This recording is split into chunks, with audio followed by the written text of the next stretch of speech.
Hey, it's Tracy with Record Fuel. I want to touch base with you. We've been going to a lot of concerts and shows, and had one in particular we just went and saw. I've never been to this venue before.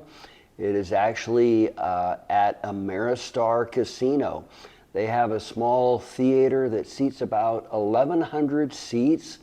It's all floor except for about 20 rows that are on the back in risers. We sat in the back row about 10 to 15 rows up, so almost to the very back. And again, we were really close actually in regards to it because it's such a small little venue at this casino to be able to see an act. We went and saw John Waite. Now, from years back, I've been a huge Babies fan and a John Waite solo fan.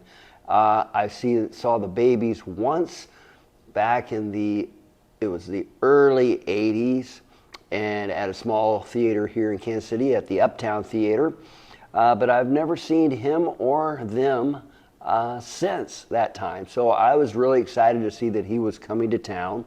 And again, we went to the casino, to their front desk, and actually purchased tickets there. Saved the service fee through Ticketmaster.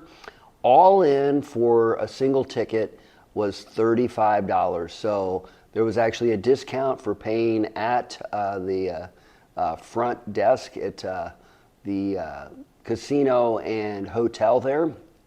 And then there was no service fees on it at all. So that was really good to be able to get a ticket for $35.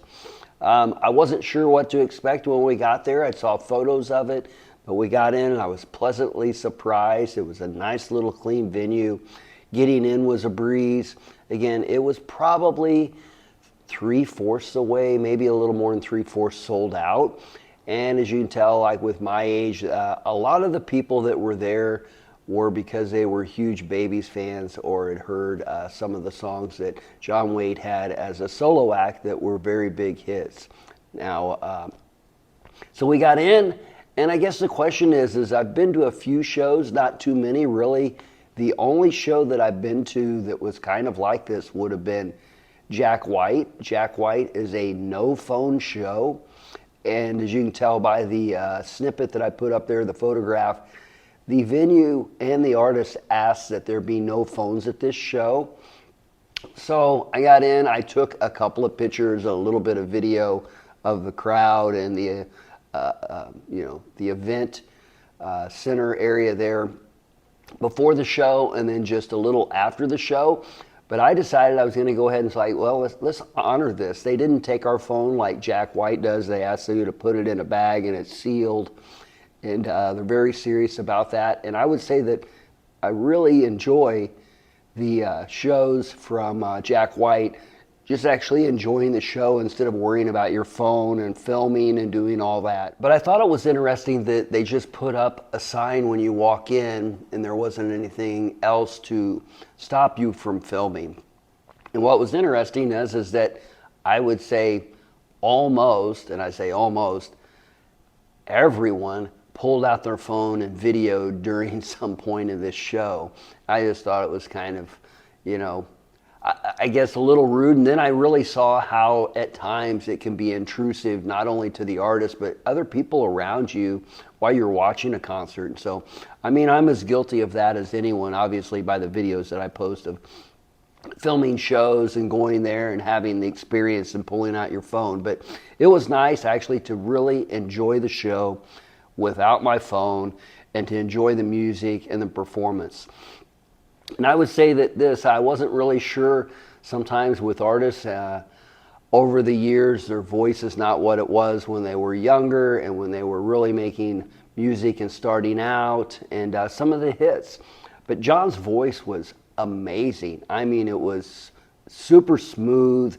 All the things that he could hit, all the notes that he used to be able to hit, I think. And the arrangements of it, it was a three-piece band, drummer, bass, guitar player, and John Waite singing. He played the acoustic guitar a few times, which really led to great harmonizing with the band and the sounds of it. There was a couple of times that the songs, just the backing vocals, It's not that the backing vocal singer, that he was bad. It's just it didn't match up with what the original songs were. So then you kind of had a tendency to be like, oh, well, it's not really, didn't feel right, you know. But as a whole, super good show. Played an hour and a half, which is, you know, relatively short, I feel like nowadays. But for $35 and be able to see somebody that I truly like their music, and to be able to see them maybe one more time, if ever again, here in my hometown, it was great. I would go back to the Ameristar facility there and see a concert. It was a good place to see it, small. The sound was really good. So again, it's built for and set up to do concerts like that. They usually have acts that are a little more aging, a little have been around before.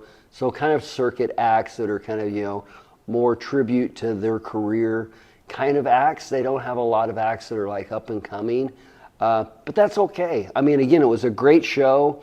It was nice to be able to go ahead and just enjoy the music without the phone and honor that. It felt like a good deal. But show you some of the albums that I've got by the Babies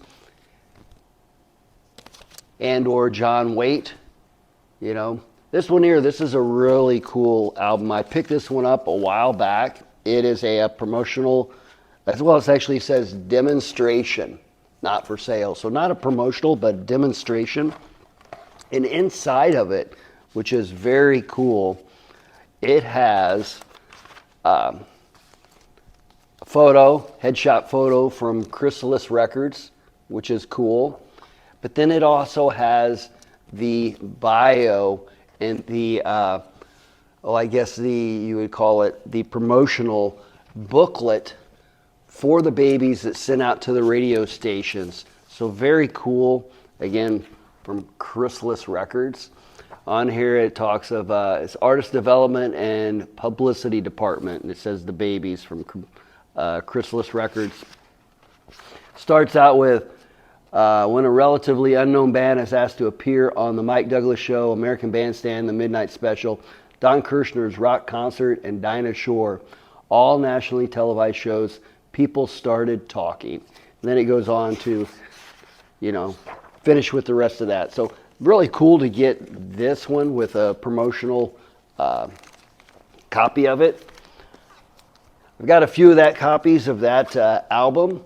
I actually met the Babies back in the late 70s. I was at a shopping mall with there was a record store there, and I just happened to be going there that day, and they came into town.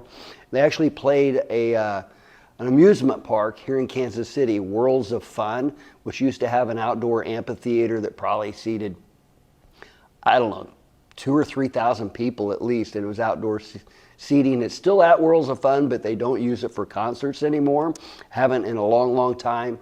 I did not see them that day, but I was able to actually meet them at this record store. Very cool. It was like in July, very hot outside, and John Waite was wearing a purple long velvet overcoat. So it stuck out very well. So it was very cool to meet them back in that. But On the Edge, which is a great album, the Babies, their first album really, and then an official first album from them, got The Nice Price